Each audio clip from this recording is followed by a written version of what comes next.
ابراہیم علیہ السلام کو خالق کائنات نے جو اولاد دی ہے وہ آخری عمر کے اندر ادا کی ہے، یعنی پہلے اولاد نہیں تھی تو آپ نے اللہ کی بارگاہ میں دعا کی کہ رب ہب لی من الصالحین، یا اللہ مجھے نیک اولاد عطا فرما دے۔ تو قرآن نے فرمایا فبشرناہ کہ ہم نے پھر خوشخبری دی ہے ابراہیم علیہ السلام کو، کی اولاد دی۔ تو جب ابراہیم علیہ السلام کو اللہ نے یہ بیٹا عطا کیا جس کا نام حضرت سیدنا اسماعیل ذبیح اللہ علی نبینا علیہ السلام، تو آخری عمر کے اندر اولاد ملی، اور وہ جب 8-9 سال کی اولاد ہوتی ہے اس عمر کے اندر قربان کی نہیں جائے وہ جو بڑی عزیز ہوتی ہے۔ تو رب کائنات نے ابراہیم علیہ السلام کو اپنا خلیل بنایا، اتنا عظیم مرتبہ عطا کیا کہ پوری دنیا کے اندر اللہ کی وحدانیت کا کوئی قائل نہیں تھا۔ ابراہیم علیہ السلام نے نمرود کے سامنے جب وحدانیت کا اعلان کیا کہ اللہ ایک ہے اور یہ شرک چھوڑ دو، یہ سورج چاند ستارے وغیرہ وغیرہ اس کی بندگی اس کی عبادت چھوڑ دو۔ قرآن پاک کی ساتویں سورہ کے اندر تفسیر موجود ہے کہ فلما جن علیہ اللیل رأى كوكبا قال هذا ربي فلما افل قال لا احب الافلين فلما رأى الشمس بازغة قال هذا ربي هذا اکبر فلما افلت قال لا احب الافلين، یعنی کہ جب چاند کو دیکھا ستارے کو دیکھا تو آپ نے ایک حجت قائم کی، تمام اپنے قوم کو بتایا کہ کیا تم اس کو بتاؤ مانتی ہو جو ڈوب رہا ہے، چاند ہو یہ بھی ڈوبنے والی چیز ہے، ستارہ یہ بھی ڈوب رہا ہے اور یہ سورج یہ بھی ڈوب رہا ہے، تو یہ ڈوبنے والے جو ہے ہمارے معبود نہیں ہو سکتے، یہ ہمارے خدا نہیں ہو سکتے، جب خود ڈوب رہے ہیں تو ہمیں کیا بچائیں گے۔ تو اس کے سچائی کو جب بیان کیا ابراہیم علیہ السلام نے تو اس کی وجہ سے نمرود نے آپ پر جو ہے ظلم شروع کر دیا، بے تحاشا ظلم کیا، یہاں تک کہ نمرود نے حکم دے دیا کہ ابراہیم علیہ السلام کو آگ کے اندر ڈال دیا جائے۔ یہ بات ذہن میں رکھیے کہ جو اللہ والا ہو جاتا ہے پھر آگ بھی اس کی غلام بن جاتی ہے، اور چھری کو چلانا چاہتا اللہ والا لیکن چھری بھی کام نہیں کرتی، اللہ کی بندگی وہ بھی کر رہی ہے۔ اور جب موسیٰ علیہ السلام کو پانی کے اندر جانا پڑا تو پانی نے بھی جو ہے آپ کو راستہ چھوڑ دیا، جب آپ کو ڈالا گیا پانی کے اندر برسے کے اندر ڈال کر کے بہایا گیا تو وہ پانی بھی آپ کو نقصان نہیں پہنچا گا، یعنی اللہ کے ساتھ میں جب تعلق بن جاتا ہے تو پھر اللہ والے بڑے عظیم بن جاتے ہیں۔ ابراہیم علیہ السلام کو جب یہ بیٹا سیدنا اسماعیل ذبیح اللہ علی نبینا علیہ السلام جب بڑے ہوتے ہیں 8 سال کی عمر کے اندر تو دیکھا کہ یہ بچہ بڑا پیارا ہے، تو رب کائنات کے خواب کے اندر حکم فرمایا کہ تم جو ہے میرے راہ میں قربانی پیش کرو۔ یہ تو آپ کے پاس نا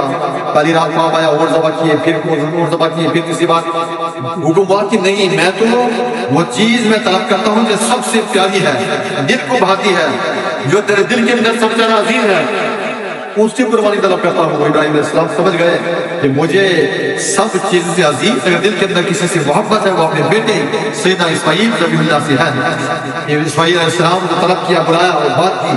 قرآن پاک کے اندر اس کی تفصیل موجود ہے، رب فرماتا فلما بلغ معصایا قال یا بنی انی ارى في المنام انی اذبحك فانظر ماذا ترى قال یا ابت افعل ما تؤمر ستجدنی ان شاء اللہ من الصابرین۔ تو اس کا مطلب یہ ہے کہ ابراہیم علیہ السلام نے اپنے بیٹے سے کہا، دیکھیے قرآن بعد میں نازل ہوا ہے چونکہ پیارے آقا جو ہے حضرت ابراہیم علیہ السلام کی نسل سے ہیں تو قرآن ابھی نہیں آیا تھا، اور ابراہیم علیہ السلام نے جو خواب دیکھا تھا اس خواب کو اپنے بیٹے اسماعیل علیہ السلام کے سامنے پیش کیا، بیان کیا، باپ بیٹے کی بات ہو رہی ہے۔ تو رب کائنات نے اس خواب کے الفاظ کو اتنا پسند کیا اور الفاظ کو قرآن بنا کر قلب مصطفیٰ بنا دیا۔ وہ فرمایا کہ فلما بلغ معصایا قال یا بنی، جب وہ بیٹا جوان ہوا آپ کے ساتھ کام ہاتھ بتانے لگا، بڑا ہوا تو کیا کہا کہ یا ابتی انی ارى فی المنام انی اذبحک فانظر ماذا ترى، اے بیٹے میں نے خواب دیکھا ہے کہ اپنے ہاتھ سے آپ کو ذبح کر رہا ہوں، یہ خواب دیکھا ہے۔ تو اسماعیل علیہ السلام نے حجت یا اعتراض یا ضد نہیں کی، چونکہ باپ بھی نبی ہے، پیغمبر ہے، اور بیٹا بھی پیغمبر ہے، باپ بیٹے دونوں پیغمبر ہیں۔ اسماعیل علیہ السلام نے جو وہاں پر جواب دیا باپ کے جو رات کے خواب کے الفاظ تھے سننے کے بعد بیٹے نے وفا کی انتہا کر دی اور وہ رب کائنات میں پسند آئی، ان الفاظ کو بھی رب نے قرآن کے اندر بیان کیا، فرمایا یا ابت افعل ما تؤمر ستجدنی انشاءاللہ من الصابرین۔ اے میرے ابا جان، آپ نے جو دیکھا ہے وفات کے اندر، جو رب کا حکم ہو آپ کا گزریے، اور رہی میری بات آپ مجھے صابرین میں سے پائیں گے۔ ابراہیم علیہ السلام جب اور اسماعیل علیہ السلام دونوں چلے تیار ہو کر کے، باپ کو پتا ہے کہ بیٹے کو قربان کر رہا ہوں، ذبح کر رہا ہوں، اور بیٹے کو پتا ہے کہ باپ مجھے قربانی کے لیے لے جا رہا ہے، قربان گاہ کے اندر مینا کے اندر جا رہا ہے، جا رہے ہیں فلما اسلم وتلہ للجبین، کہ جب وہ دونوں جو ہے اللہ کے حکم کو تسلیم کر لیتے ہیں اور آپ کو وہاں پر جو لٹا بھی دیا ہے، ونادیناہم یا ابراہیم، اور جب آپ نے اپنا وہ جو خواب تھا ان الفاظ کو بیان کرنے کے بعد اس کی تکمیل عملی طور پر کرنے جا رہے تھے، ابراہیم علیہ السلام نے اپنے بیٹے کو لٹا دیا، ذبح کر رہے ہیں رب کی رضا کے لیے، تو رب نے جب دیکھ لیا کہ آپ حد تک پہنچ چکے ہیں، رب نے فرمایا کہ یا ابراہیم قد صدقت الرؤیا، وہاں پر آواز آتی ہے کہ بے شک ہے میرے خلیل، آپ نے اپنا خواب سچ کر کے دکھا دیا۔ سبحان اللہ۔ اور یہ تو آپ نے سنا کہ جب ابراہیم علیہ السلام چھری چلاتے، ایک بار دو بار تیسری بار چھری نہیں چلی، پتھر کو لگا ڈالی، پتھر ٹوٹ گیا، لیکن ابراہیم علیہ السلام کی طاقت اور نبوت کا وزن تھا، اس طاقت کے ساتھ چھری چلائی، تب بھی قوم اسماعیل نہیں کٹا، تو پتہ یہ چلا کہ جو اللہ والے اللہ کی رضا کے لیے جیتے ہیں ان کو رب کائنات عظیم مرتبہ عطا فرما دیتا ہے۔ اسماعیل علیہ السلام تو ذبح نہیں ہوئے، وہاں پر دمبا ذبح ہوا ہے۔ آپ خالق کائنات نے یہ ادا تمام امت لازم کر دی ہے، اور حاجی حضرات جتنے بھی حج کرنے جاتے ہیں وہ مینا عرفات میں جب 9 تاریخ کو جاتے ہیں، حج کا خطبہ سننے کے بعد رات وہاں گزارنے کے بعد صبح کو پھر مینا میں آتے ہیں، اور لاکھوں کی تعداد کے اندر تمام حجاج آ کر کے رب کی رضا کے لیے قربانیاں پیش کرتے ہیں۔ یہ قربانی پہلے نہیں تھی، ابراہیم علیہ السلام نے جب پیش کی رب نے پسند کی، اور اس کے بعد میں اولاد کی نہیں بلکہ مال کی قربانی کو رب نے جہاں طلب کیا ہے۔ یہ جو میں نے پہلے جو بھی عرض کیا تھا، یہ کہا جاتا ہے جس حج کے اندر ہم جاتے ہیں بہت سی چیزیں کہ یہ اللہ کے محبوب بندوں کا ذکر کیوں کرتے ہو، وجہ کیا ہے؟ جب حاجی قربانی کرتے ہیں پھر جو ہے طواف کرتے ہیں، اور طواف کے دوران میں وہاں پر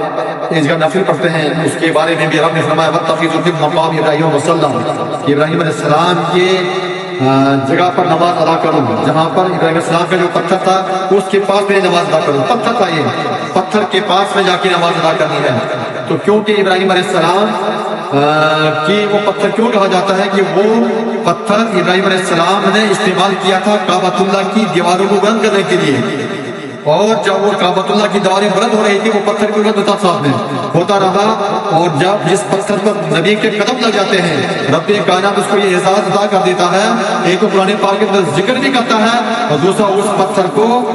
کعبۃ اللہ کی شہر میں جو رہنے کا موقع ملتا ہے، اور تیسرا یہ کہ تمام حجاج کو یہ حکم دیا جاتا ہے جب طواف کر لو پھر اس پتھر کے سامنے کھڑے ہو کر کے نماز ادا کرو، یہ اللہ کو